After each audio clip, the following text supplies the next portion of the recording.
드디어 감사 시리즈가 마치고 요한복음으로 돌아왔습니다. 요한복음 강의 69번째 말씀, 보전하시는 하나님, 보전하시는 하나님이라고 하는 제목으로 말씀 전하겠습니다. 요한복음 17장을 시작할 때에 여러분에게 말씀드렸다시피 요한복음 17장은 예수님께서 우리를 위해 하나님 아버지께 중보 기도하시는 내용이 1절부터 마지막 절까지 되어 있어서 우리는 요한복음 17장을 일컬어 예수님의 중보기도장이다 라고 말씀을 전했던 거 기억하실 겁니다. 그리고 그 첫 번째 중보기도에 대해서 지난번 강의 때 말씀을 드렸고, 오늘은 예수님의 두 번째 중보기도에 대한 보전하시는 하나님이라는 제목으로 말씀 전하겠습니다. 여러분이 요한복음 17장 예수님의 중보기도장을 꼼꼼히 읽다 보면 한 가지 느끼시는 게 있을 텐데, 예수님이 제자들과 우리를 이토록 사랑하셨구나 라는 것이 절절히 배어 있는 것을 그 기도를 통해서 알 수 있습니다. 특히 오늘 저와 여러분이 읽은 11절에서 16절 6구절밖에 되지 않는 데에서 예수님은 똑같은 단어를 3번이나 사용하시는데, 그 단어가 뭐냐면 보전이라고 하는 단어입니다. 11절에 보면은 그들을 보전하사, 12절에 보면 그들을 보전하시고, 15절에 보면 그들을 보전하시기를 원함이니이다. 이처럼 예수님이 하나님 앞에 기도를 하실 때, 하나님, 나는 이제 십자가를 지고 죽어야 할 터인데 이들을 내버려 두지 마시고 하나님이 친히 보전하여 주시옵소서라고 기도하고 있는 겁니다. 마치 시한부를 마치고 이제 죽음의 문턱을 넘어야 하는 어머니가 아이를 누군가에게 부탁하는 것처럼, 그러한 심정으로 예수님은 절절한 마음으로 하나님께 기도할 때에, 아버지여, 나의 제자들을 보전하여 주시옵소서.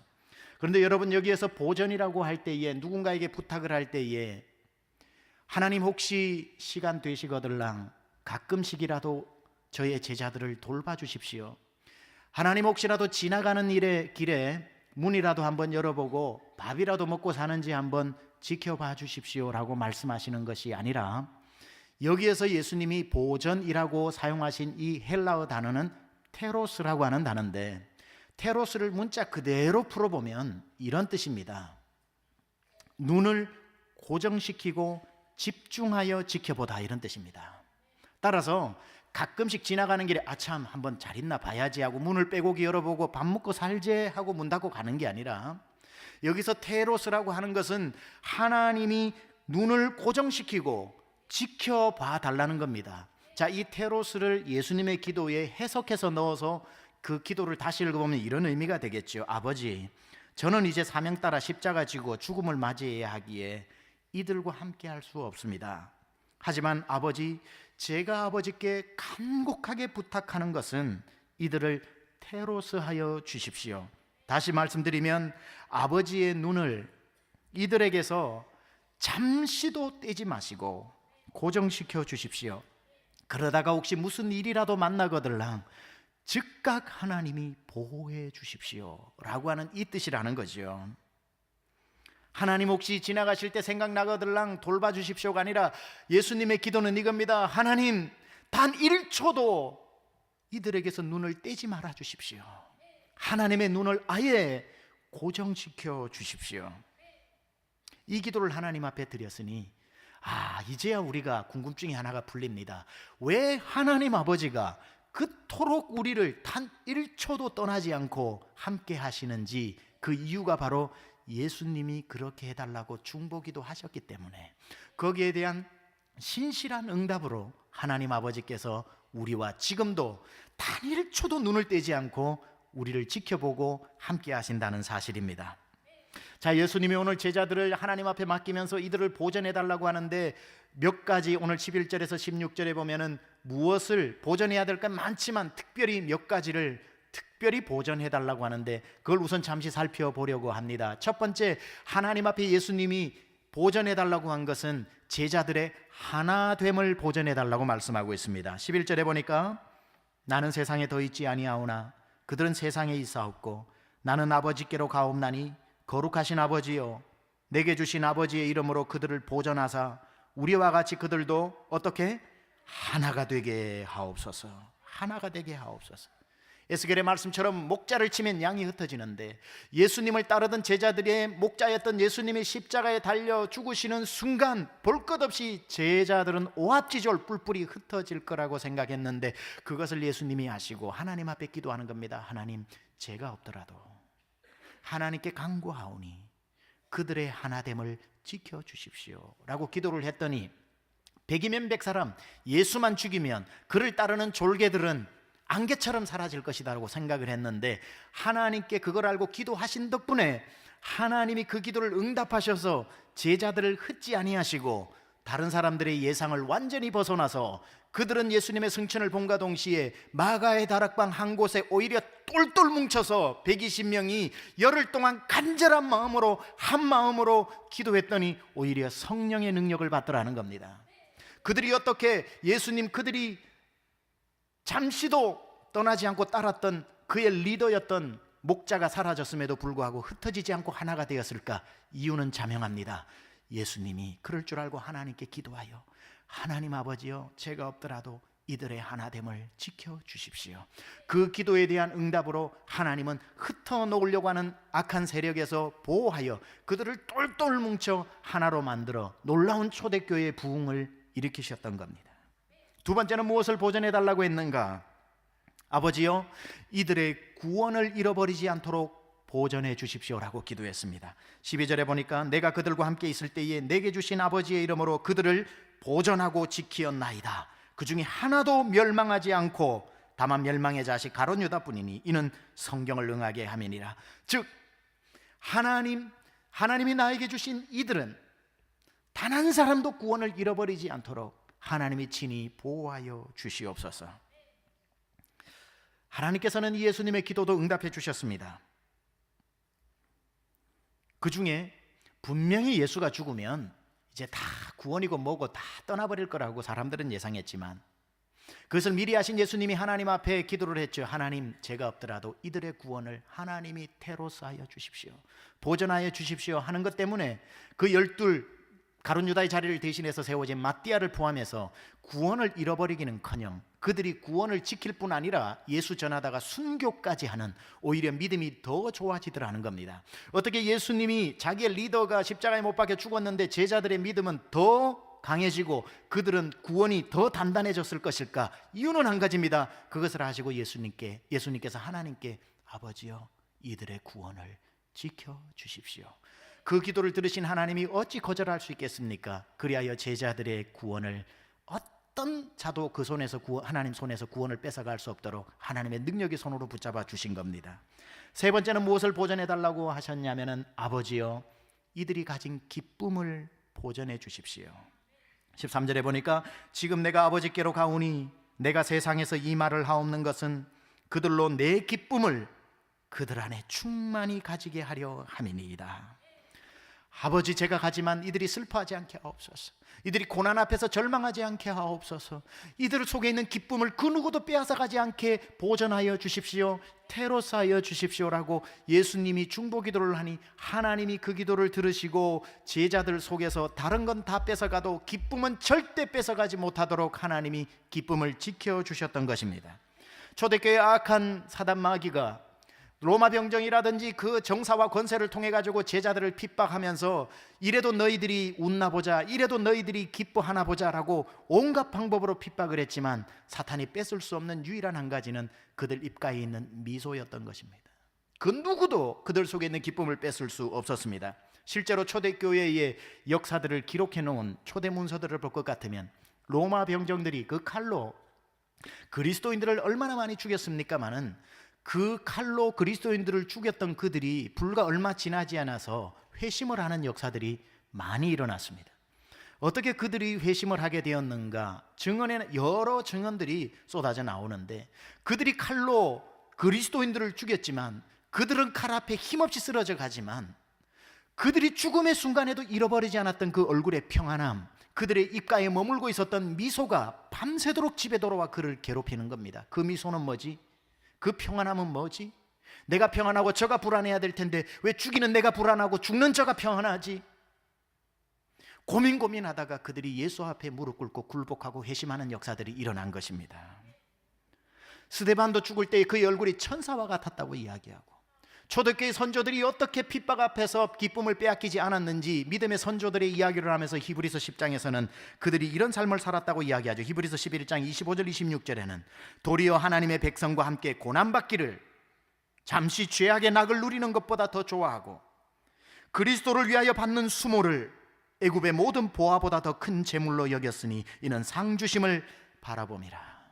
어떤 고난이 와도 그들은 그리스도와 함께 고난받는 것을 더 즐거워했다는 겁니다. 그 기쁨을 누가 뺏을 소냐. 우리 서로 받은 그 기쁨을 알 사람이 없도다. 다가 안 나오네요. 다 아무리 사탄이 제자들을 가지고 돌로 쳐봐라 기쁨을 빼앗나, 톱으로 켜봐라 기쁨을 빼앗나, 상과 들로 강으로 유리방황시켜봐라 기쁨을 빼앗나, 다 빼앗을 수 있는데 한 가지 못 뺐어요. 그들이 입가에 미소를 못 뱉는다 이 말이에요. 왜 그럴까요? 예수님이 그걸 알고 기도하셨거든요. 아버지요, 제가 없더라도 이들 마음에 있는 기쁨을 빼앗기지 않게 보존해 주십시오. 하나님이 그 기도를 들으시고 그들의 마음을 지켜주신 겁니다. 다윗을 보세요. 다윗은 자기가 가진 모든 것을 다 빼앗겨 버렸습니다. 가족도 빼앗겼죠. 아내도 빼앗겼죠. 자기의 직분도 빼앗겼죠. 호롤단신으로 광야에 내몰리게 되었습니다. 다 빼앗겨 버렸는데도 불구하고 그렇게 짐승처럼 바람광야, 엔게디 광야, 신광야를 유리방황했지만 다 다윗에게 뺏었는데 도무지 한 가지를 뺏을 수 없는 게 있었으니 그는 무엇을 빼앗기지 않았는지를 시편 4편에 7절에 이렇게 노래하고 있습니다. 주께서 내 마음에 두신 기쁨은 그들의 곡식과 새 포도주가 풍성할 때보다 더하니이다. 너희들이 나를 광야로 쫓아내봐라, 내 옷을 뺏어가봐라, 내 집을 뺏어가봐라, 하나님이 내 마음에 두신 기쁨은 못 뺏어갈 것이다. 그 기쁨으로 살아낸 것입니다. 이솝우화에 보면은 바람이 지나가는 행인의 코트를 벗기겠다고 의기양양해가지고 훅 부니까 금방 벗어질 줄 알았던 코트가 왜 바람이 불지 알고 불지 하면서 더 세게 잡죠. 이것 봐라, 훅 하면 세게 불면 세게 불수록 오히려 절대로 빼앗기지 않으려고 코트를 더 단단히 붙잡아서 결국은 그 코트를 벗기지 못했던 바람처럼 초대교회에 그들 속에 있는 기쁨을 없애버리려고 사탄이 온갖 방법으로 핍박했으나 핍박이 오면 올수록 그 기쁨은 더 단단해져서 그 누구에게도 빼앗기지 않고 오히려 죽음 앞에서 스데반의 얼굴은 천사의 얼굴과 같이 주님 앞으로 가더라는 겁니다. 예수님이 그것을 아시고 하나님 이들의 기쁨을 지켜달라고 하셨기 때문에 하나님이 그 마음을 지켜주신 줄 믿습니다. 네 번째, 무엇을 지켜달라고 하셨는가? 하나님 이들을 새 속에 물들지 않게 보존해 주십시오 라고 말했습니다. 14절에 내가 아버지의 말씀을 그들에게 주어 싸우매 세상이 그들을 미워하여 싸우니 이는 내가 세상에 속하지 아니함 같이 그들도 세상에 속하지 아니함으로 인함이니이다. 아버지여, 이제 이들이 이전에 없었던 강국인 로마 제국에서 식민지로 살아야 되는, 식민 지배를 받아야 되는데 하나님 이들이 로마의 제국에 두 발을 딛고 살더라도 하늘의 시민권을 가지고 살게 하여 주옵소서. 로마의 문화를 따르지 않고 로마의 사람이 되지 않고 세속의 사람이 되지 않고 이들이 두 발은 땅에 있지만 하늘의 시민권이라는 것을 알고 하늘의 시민답게 살도록 하나님 보존해 주십시오. 하나님이 이 기도를 들으시고 그들을 하늘의 시민권을 절대 포기하지 않도록 그들을 지켜주셨던 겁니다. 제자들은 로마를 다니면서 복음을 전했지 로마에 의해서 변화되어지는 사람이 아니라 오히려 로마를 변화시키는 사람이 되었던 겁니다. 살아있는 물고기가 짜디짠 바닷물 속에서 살지만 그 짠기가 하나도 물고기 속으로 들어오지 않는 것처럼 세상 속에서 제자들이 살아갔지만 그 새 속에 로마의 문화에 전혀 오염되지 않고 새 속에 물들지 않는 하나님의 사람으로 살았던 이유가 뭡니까? 그것을 미리 하신 예수님이 하나님께 기도한 거지요. 아버지요, 내가 떠나더라도 내 제자들이 새 속에 물들지 않게 하여 주옵소서. 그 기도를 들으신 하나님이 제자들을 그렇게 지켜주신 것입니다. 다섯 번째, 무엇을 보존해달라고 하는가? 오늘 목사님 스피드 굉장히 빨리 가서 벌써 다섯 번째네. 결론 아닙니다 이거. 5번째, 그들을 악에서 보전해 주십시오 라고 기도합니다. 15절입니다. 내가 비옵는 것은 그들을 세상에서 데려가시기를 위함이 아니요 다만 악에 빠지지 않게 보전하시기를 위함이니이다. 하나님은 이 기도도 응답해 주셨습니다.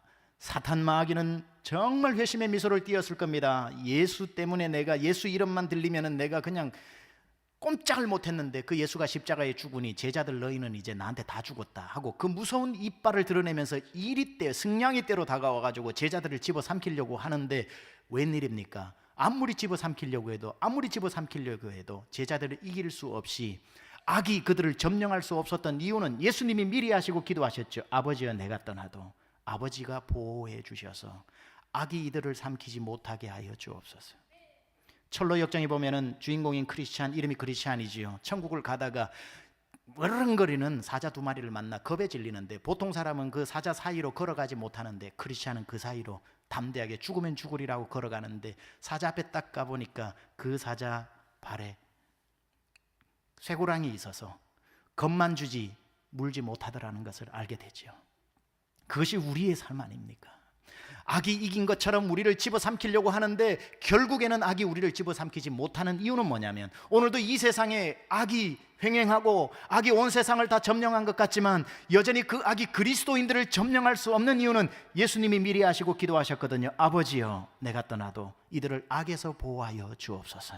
그래서 우리는 잘 압니다. 요한일서 5장 18절에 이렇게 말씀하고 있습니다. 하나님께로부터 난 자는 다 범죄하지 아니하는 줄을 우리가 아노라. 하나님께로부터 나신 자가 그를 지키심에 악한 자가 그를 만지지도 못하리라. 하나님이 이렇게 예수님의 기도를 듣고 악한 자가 만지지도 못하게 지켜주신 것입니다. 이렇게 예수님은 5가지 기도를 특별히 하나님 앞에 중보했고 하나님은 그 기도를 다 응답해 주심으로 말미암아 그들의 하나됨을 지켜서 마가의 다락방에 모여 성령 받게 하셨고 그들의 구원을 누구도 빼앗지 못하게 해주셨고 그들 속에 있는 기쁨을 아무도 빼앗지 못하게 하셨고 그들이 로마에 살지만 로마의 새 속에 물들지 않게 하여 주셨고 어떤 악한 세력도 그들을 이길 수 없도록 보호해 주셨습니다. 저와 여러분은 이 황홀한 시대에 살아가고 있습니다. 어떤 시대냐면 예수님의 중보기도가 응답된 시대에 살아가고 있다는 거죠. 예수님의 중보기도는 예수님 옆에 있었던 단지 12명만을 위한 기도가 아니라는 것을 알아야 됩니다. 그렇다면 우리는 성경을 읽을 필요가 없습니다. 12명에게 주는 성경을 우리가 왜 읽고 있습니까? 예수님의 이 중보기도는 12제자를 포함해서 그를 따르는 이 그리스도인들 저와 여러분을 다 포함한 약속의 말씀이고 보호해달라고 보전해달라고 했던 이 말은 12제자만을 위한 특별한 기도가 아니라 바로 그리스도를 따르는 제자인 저와 여러분에게도 해당되는 말씀이라는 사실입니다. 따라서 오늘 이 예수님의 중보기도는 저와 여러분에게도 그대로 응답되는 줄로 믿습니다. 예수님이 보전해달라는 간절한 기도 때문에 하나님은 오늘도 여러분을 보전하고 계시는 것입니다. 이 보전은 12제자에게만 해당되는 것이 아니라 그리스도를 따르는 기독교인들 모두에게 이 보전은 여전히 효력이 있는 것입니다. 지금 저와 여러분은 이런 하나님의 보전하심, 보호하심 아래 살아가고 있습니다. 그래서 오늘 제목이 보전하시는 하나님이지요. 하나님의 보전하심을 받고 살아간다라고 하는 만큼 큰 복이 어디 있습니까? 여러분은 정말 어마어마한 복을 받고 살아가고 있습니다. 테로스란 단순히 누군가를 가끔씩 돌봐달라는 뜻이 아니라고 했습니다. 하나님의 보전, 이 테로스라고 하는 것은 하나님의 눈이 주목하여 지켜보고 단 1초도 눈을 떼지 않는다. 바로 이 보호하심을 저와 여러분이 받고 살아가는 겁니다. 하나님은 지금도 저와 여러분에게 단 한순간도 눈을 떼신 적이 없습니다. 눈을 떼신 적이 없을 뿐 아니라 더 놀라운 사실 한 가지가 뭔 줄 아십니까? 지켜보는 하나님은 졸지도 주무시지도 않으신다는 겁니다. 어떤 사람은 지켜는 보는데 계속 자쁘라. 우리 하나님은 지켜보시는 것뿐 아니라 졸지도 주무시지도 아니하시고 체크인 체크아웃이 있어서 클락인 클락아웃이 있어서 여러분을 지켜 보호하기 위해서 오전 9시에 출근해서 오후 5시에 퇴근하시면서 그 다음부터 네가 알아서 해라 하시지도 않습니다. 우리 하나님은 단 1초도 우리에게서 눈을 떼지 아니하시고 졸지도 주무시지도 않는 눈으로 우리를 지키시고 보호하여 주신다는 사실입니다. 그것이 테로스입니다. 이 사실을 믿기 때문에 우리는 밤에 눈 감고 자는 겁니다. 눈 감고 평안히 자는 이유는 뭐냐면 내가 눈을 감아도 하나님은 눈을 뜨고 계신다는 이 믿음 때문에 우리는 평안히 잠을 잘 수 있는 것이지요. 1948년에 제1차 중동전쟁, 다른 말로 이스라엘 독립전쟁이 일어났습니다. 아랍군 연합군과 이스라엘이 전쟁을 해서 이스라엘이 1800년 동안 AD 70년 타이투스 장군에 의해서 나라가 해체되어져 버리고 전 세계 디아스포라로 살다가 드디어 다시 모여 나라를 이루는 오합지졸들이 모여 있는 상황에 여러 가지 정치적으로 얽혀 있긴 하지만 아랍 연합군, 이집트를 중심으로 시리아, 레바논, 이라크 이런 대단한 나라들이 연합군을 이루어 이스라엘의 독립전쟁을 막기 위해서 전쟁이 벌어졌지요. 그런데 누가 봐도 강대국이었던 이집트와 이라크와 이런 나라의 연합군과 이제 신생국가로 모여진 이스라엘의 전쟁에서 이스라엘이 이길 거라고는 아무도 생각하지 않았습니다. 물론 국제적 협력이 있었지만, 그런데 놀랍게도 그 결과는 이스라엘의 전쟁의 승리로 결론이 났고 세상이 깜짝 놀랐습니다. 이 전쟁에 대해서 내려오는 이야기 중에 제가 언젠가 아티클 하나를 읽게 되었는데 그 전쟁의 승리의 이유들이 여러 가지가 있지만 참 재밌는 아티클을 하나 써놓은 걸 제가 읽어봤습니다. 어떻게 이스라엘 병사들이 말도 되지 않는 연합군과 싸워 이겼을까? 여러분, 이집트 군사와 이스라엘 군사가 육상전을 하게 되면은 저쪽 참호 이쪽 참호를 놓고 이 대립을 하면서 총을 겨누고 며칠씩 그렇게 있어야 할 때도 있습니다. 그런데 희한한 거는 며칠씩 대치 상황을 놓고 일촉즉발의 위기 가운데에서 잠시도 눈을 감지 못하고 몇 날 며칠을 지내야 되는데 몇 날 며칠을 지나고 나면 여지없이 연합군의 체력은 급격하게 저하되어서 전투력을 상실해버리는 반면에 며칠이 지났는데도 불구하고 이스라엘 군사들은 그 전투력을 그대로 컨디션을 유지하고 있더라 합니다.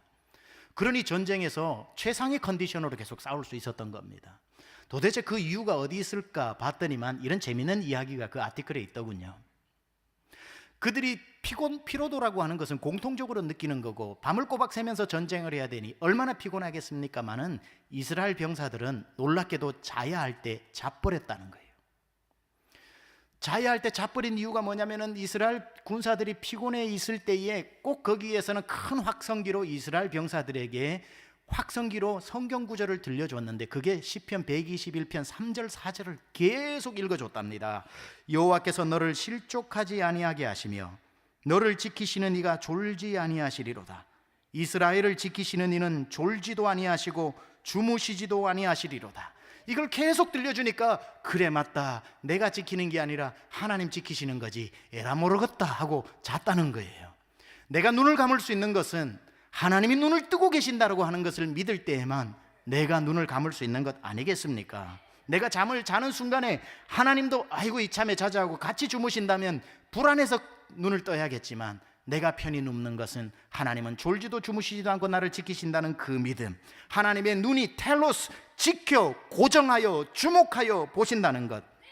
하나님이 없는 사람은 하나님 없기 때문에 나라도 눈을 떠 나를 지켜야 되지만 하나님이 계신 사람은 내가 눈을 감아도 하나님이 눈 뜨고 지키신다고 하니 어찌 그 사람을 대할 수 있겠습니까? 이길 수 있겠습니까? 여러분, 다윗의 이야기로 돌아가 봅니다. 도망자로 살면서 여러분 10년 이상 광야에서 적신으로 살았다, 벌거숭이로 살았다는 것이 얼마나 어려운 일입니까? 어떻게 살 수 있었을까요? 제가 봐서는 화살에 맞아 죽기 전에 탈진해서 죽을 것 같아. 그러나 그는 탈진도 하지 않았어요. 광야에서 미니멈 10년 이상을 짐승처럼 쫓겨다녔는데 여러분, 이거는 사람이 살 게 아닙니다. 광야 전체가 자기를 죽이는 화살이라고 생각해 보세요. 저 바위가 있는데 바위 모퉁이를 돌아가면 거기에서 자기를 향해 화살을 사울의 군대가 겨누고 있을지 어떻게 알며, 자기가 밟는 이 땅에 언제든지 구덩이를 파놓아가지고 시편 40편에 기가 막힐 웅덩이에 빠진 날은 한두 번이며 도저히 안 되겠다 피곤해서 눈 좀 감을 때 와가지고 자기 목을 잘라갈지는 또 어떻게 합니까? 보통 심장으로는 광야에서 잠 못 자 탈진해서 죽습니다. 그런데 그는 죽지 않았던 걸 보니 탈진하지 않았던 것이고, 탈진하지 않은 이유를 보니까 그는 아마 밤이 오면 잠을 잤던 것 같아요. 어떻게 잠을 잤을까? 그는 자기적 고백으로 자기의 간증을 시편 3편 5절 6절에 이렇게 써놨더라고요. 내가 누워 자고 깨었으니 여호와께서 나를 붙드심이로다. 천만인이 나를 애워싸 진친다 하여도 나는 두려워하지 아니하리이다. 다윗이 뭘 알았던 거예요? 테로스를 알았던 거죠. 나는 눈 감고 자지만 이 순간에도 하나님이 나를 지켜보고 나를 보호하고 계신다. 내가 누워 자고 깨었으니 왜? 여호와께서 나를 붙들어 주시기 때문에 천만인이 나를 에워싸 진친다 해도 나는 두려워하지 않을 것이다. 왜? 내가 눈 감는다고 하나님도 눈 감는 거 아니기 때문에. 시편 4편에도 계속해서 이야기하더라고요. 8절에 내가 그러므로 평안히 눕고 자기도 하리니 나를 안전히 살게 하시는 이는 오직 여호와이시니이다. 이 하나님이 여러분의 하나님이라는 거죠. 불안해서 잠을 자지 못하는 현대인들, 세상이 다 끝난 것 같이 두려워 떠는 그리스도인들, 그들에게 필요한 것이 뭡니까? 내가 평안히 눕고 자기도 하리니 나를 안전히 살게 하시는 이는 오직 여호와이시니라. 내가 누워 자고 깨었으니 여호와께서 나를 붙드심이니이다.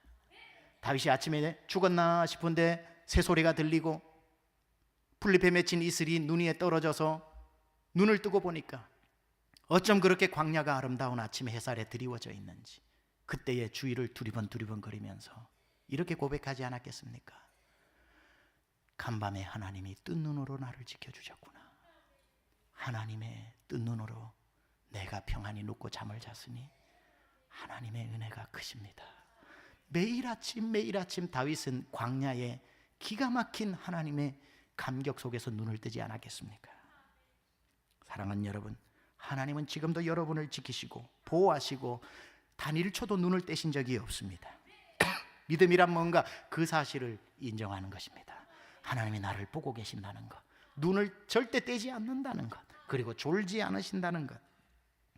하나님의 눈은 지금도 어디를 향해 있는가? 온 땅을 두루 감찰하고 계십니다. 그렇다고 해서 오해하지 마십시오. 하나님이 온 땅에 있는 사람을 다 보시지 않겠습니까? 다 보시지만 온 땅에 있는 사람이라고 하나님이 다 눈을 고정시키고 다 지켜주시는 것이 아닙니다. 온 땅의 75억 인구 중에 어떤 사람에게 눈을 고정시키는가? 당신의 자녀에게, 구원받은 백성에게, 불신자도 신자도 다 하나님이 지켜주실 것 같으면 저부터 예수 안 믿겠어요. 그러나 제가 예수님을 믿는 이유는 하나님의 눈이 예수 믿는 당신의 자녀에게 고정되기 때문에. 그래서 이렇게 얘기합니다. 역대하 16장 9절 상반절에는 여호와의 눈은 온 땅을 두루 감찰하사 누구에게? 전심으로 자기에게 향하는 자를 위하여 능력을 베푸신다고 그랬습니다. 따라서 누구에게? 예수 믿어 하나님의 자녀가 된 사람에게 하나님의 눈이 테로스 하신다는 말입니다. 하나님은 아무나 눈에 보이는 대로 보호해 주시는 것이 아니라 눈에 쭉 스캐닝을 하시다가 온 땅을 두루 감찰하시다가 저기 있구나 내 자녀, 그때부터 그 자녀를 주목하여 보시면서 1초도 그 사람에게서 눈을 떼시지 않는다는 겁니다. 저희 아들 영광이가 중학교 때부터 지금 고등학생인데 들어가서 풋볼을 합니다. 풋볼을 하는데 목요일마다 경기가 있어서 몇 번 구경을 갔습니다.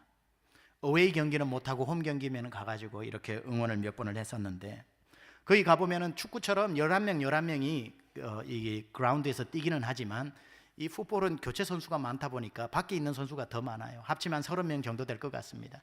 다 하얀 헬멧 쓰고 빨간 유니폼 입고 30명이 있는데 처음에 가면은 제가 30명을 다 두루 감찰합니다.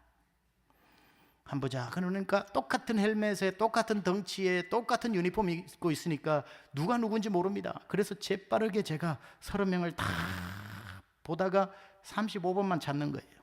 35번 35번 딱 찾는 순간 아무도 안 보여.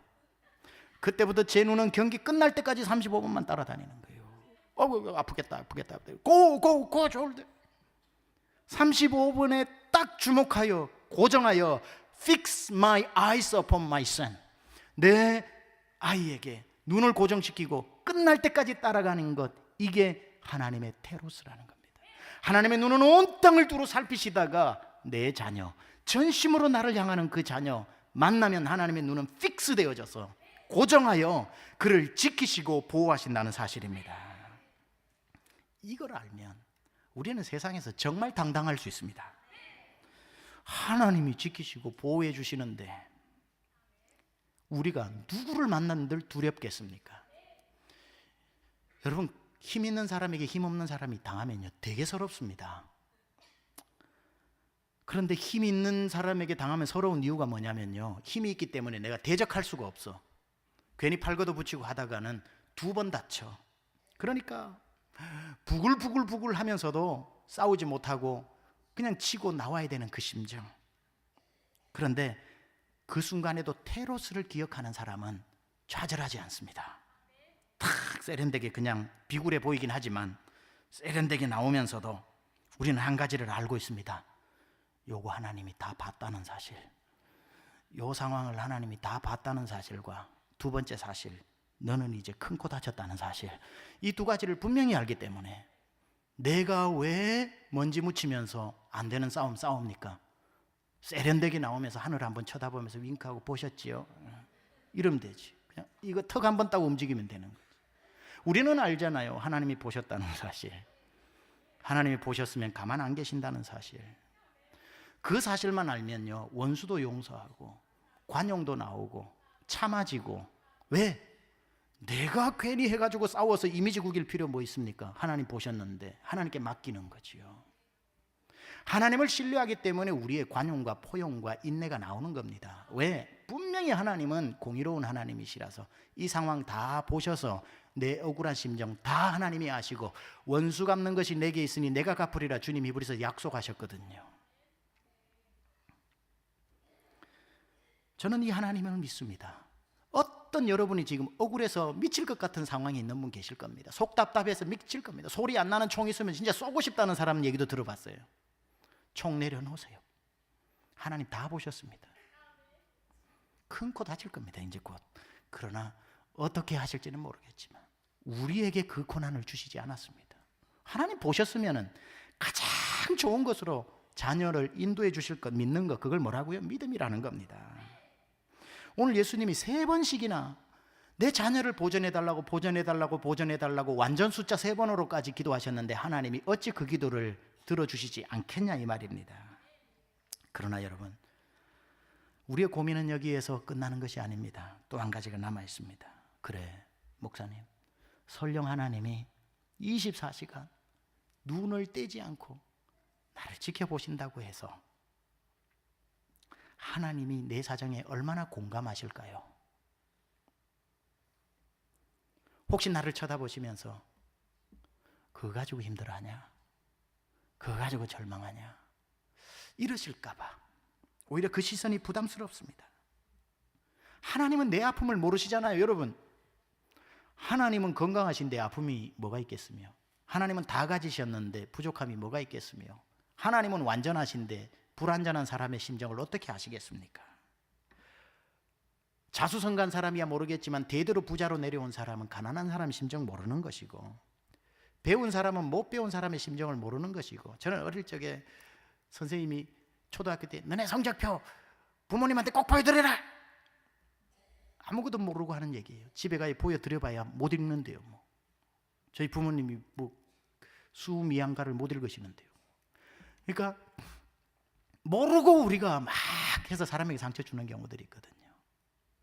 못 배운 사람의 심정을 배운 사람은 모르는 거 아닙니까?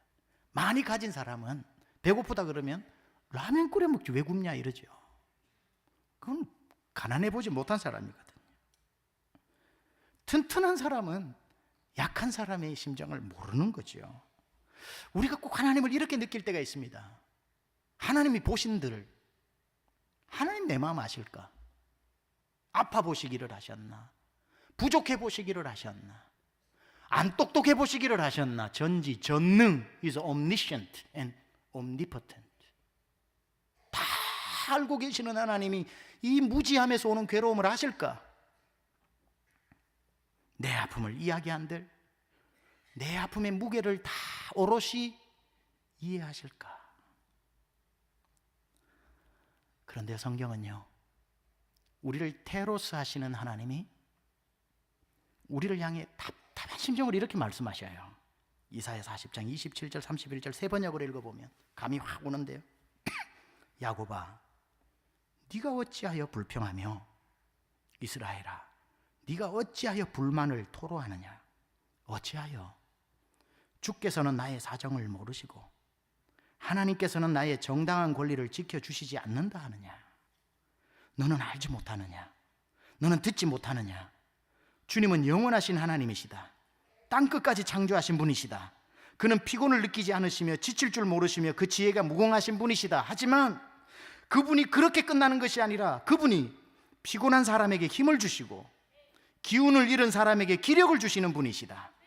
비록 젊은이들이 피곤하여 지치고 장정들이 맥없이 비틀거려도 오직 주님을 소망으로 삼는 사람은 새 힘을 얻으리니 독수리가 날개를 치며 솟아오르듯 올라갈 것이요 뛰어도 지치지 않으며 걸어도 피곤하지 않을 것이다. 뭐라고 말씀하셔요? 안다. 보고만 있는 게 아니라 너는 어찌하여 내가 너희 속을 모른다고 하느냐? 안다. 일본 신학자 중에 기타모리 가조라고 하는 분이 있습니다. 벌써 5, 60년 전에 신학자인데요.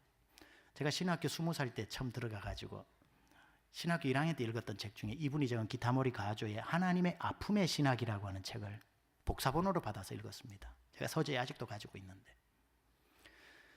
하나님의 아픔의 신학, 이게 굉장히 센세이셔널해서 30살에 기타모리 가조가 쓴 신학책이고요. 세계적인 반향을 일으켰고 독일로 넘어가서 이게 몰트만 같은 신학자에 의해 가지고 전 세계적으로 퍼지게 된 개념입니다. 하나님의 아픔의 신학. 충격적입니다. 왠 줄 아세요? 하나님의 아픔이라고 하는 건 옥시모론입니다. 둥근 사각형 같은 말입니다.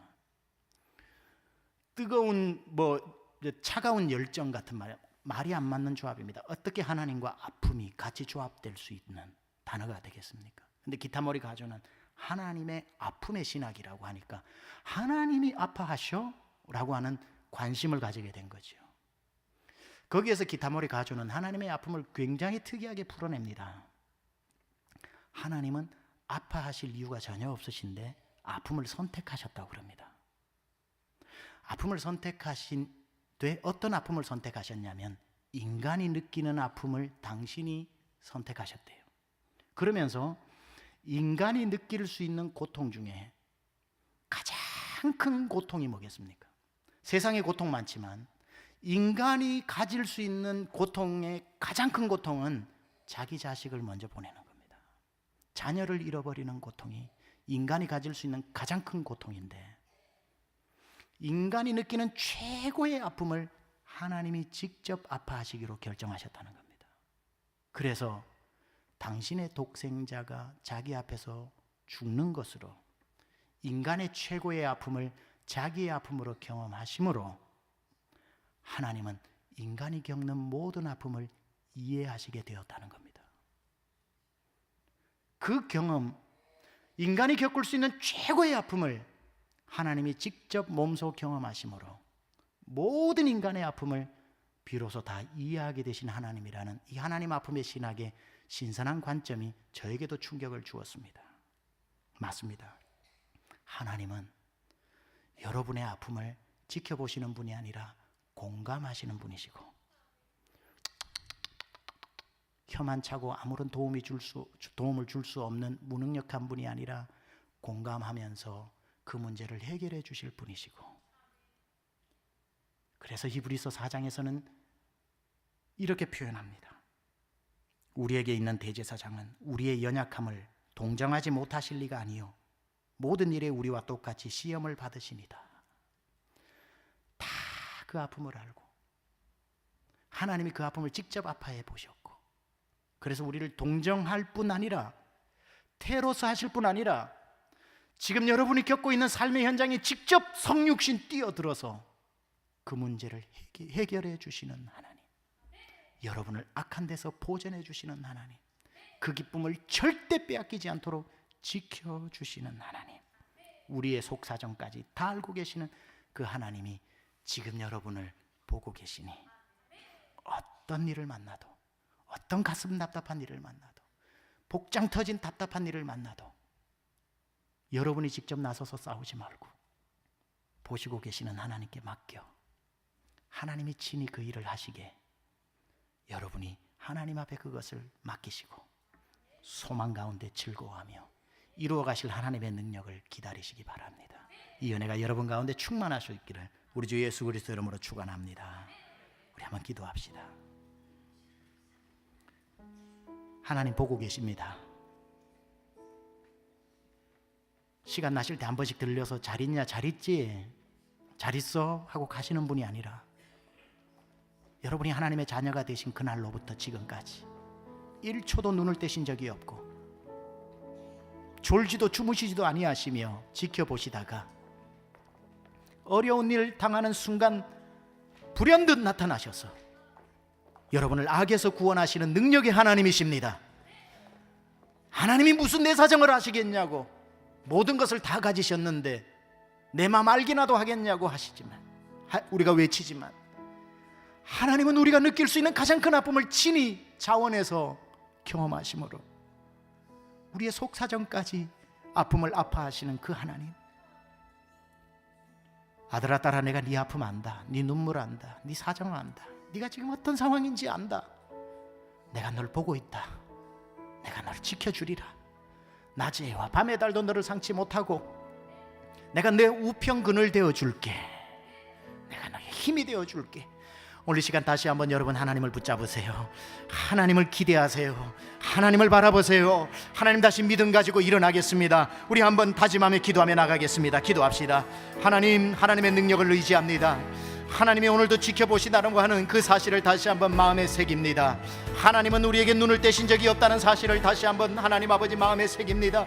오 하나님 아버지, 혹시나 이 중에 하나님과 멀어져 있었던 사람이 있다면 하나님께로 돌아오게 하여 주옵소서.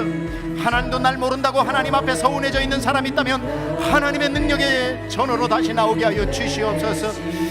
하나님이 날 모르신다고 하나님과 거리감이 생겼던 사람은 하나님과 거리감이 좁혀지는 시간 되게 하여 주옵소서. 하나님을 모르는 사람 하나님 만나게 하여 주시옵소서. 하나님은 나의 힘이시라. 하나님은 나를 보고 계시는 분이시라. 하나님은 나를 주목하여 보시는 분이시라. 하나님은 오늘도 졸지도 주무시지도 않고 나를 지켜보시는 하나님이심을 고백합니다. 하나님 아버지, 오늘도 그 믿음 안으로 그 관계가 회복되어지게 하여 주옵소서. 그 관계가 회복되게 하여 주시옵소서. 그 관계가 회복되어지게 하여 주시옵소서. 오늘 다시 한번 하나님과의 관계로 회복되어지게 하여 주시옵소서. 하나님의 능력의 손이 드리워지게 하여 주시옵소서. 눈을 들어 산을 보아라. 너의 도움 어디서나. 천지 지으신 너를 만드신 여호와께 우리 함께 일어나 찬양해요. 하나님은 너를 지키시는 자. 하나님은 너를 지키시는 자. 너의 우편에 그늘 되시니. 낮의 해와 밤의 달도 너를 해치 못하.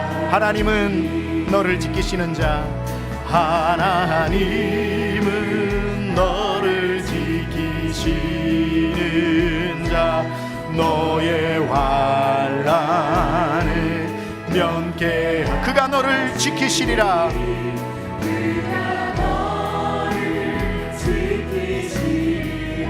너의 출입을 지키시리라. 아멘. 눈을 들어 산을 봅니다. 눈을 들어 산을 보아라. 너의 도움 어디서나. 천지 지으신 아멘. 너를 만드신 여호와. 우리 다시 한번 눈을 들어 산을 보아라. 눈을 들어 산을 보아라. 너의 도움 어디서나. 천지 지으신 너를 만드신 여호와께로다.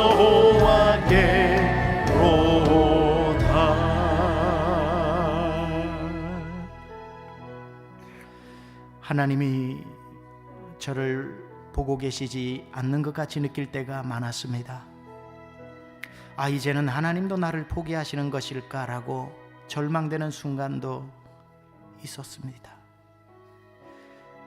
아신다고 한들 그렇게 바쁘신 분이 75억 인구를 돌보셔야 될 하나님이 나 같은 사람에게 관심이나 있을까 궁금했던 적도 있었습니다. 그러나 오늘 주님 말씀하셨습니다. 야곱아 이스라엘아, 너는 어찌하여 내가 너를 모른다고 생각하느냐? 나는 너에게 힘을 주고 독수리보다도 높이 나르는 날개를 준 하나님이다. 하나님, 지금도 하나님이 우리를 지켜보고 계신다는 사실을 이제 기억해 하여 주셔서 어떤 답답한 일을 만나도 사랑과 싸워 해결하지 않고 하늘을 향해 하나님 얼굴 보면서 주님 보셨지요? 주님 이 순간 보셨지요? 보신 줄로 믿습니다. 그 하나의 믿음으로 당당하게 가슴 피고 하나님의 자녀답게 살아가는 저희들 되게 하여 주옵소서. 큰 은혜를 오늘 2부에 나와 예배드리는 모든 심령에게 부어 주시옵소서. 이제는 우리 주 예수 그리스도의 은혜와 하나님 아버지의 놀라우신 사랑하심과 성령님의 감화감동 내주교통 역사하심이 우리를 지금도 지켜내려 보시는 하나님과 날마다 우리는 눈을 들어 주님을 바라보며 시선을 맞추고 살며 하나님의 도우심으로 능력 있게 살기로 결단하고 다짐하고 은혜 받고 돌아가는 사랑하는 심령들 머리머리 위에 지금부터 영원토록 함께 하옵시기를 간절히 축원하옵나이다. 아멘.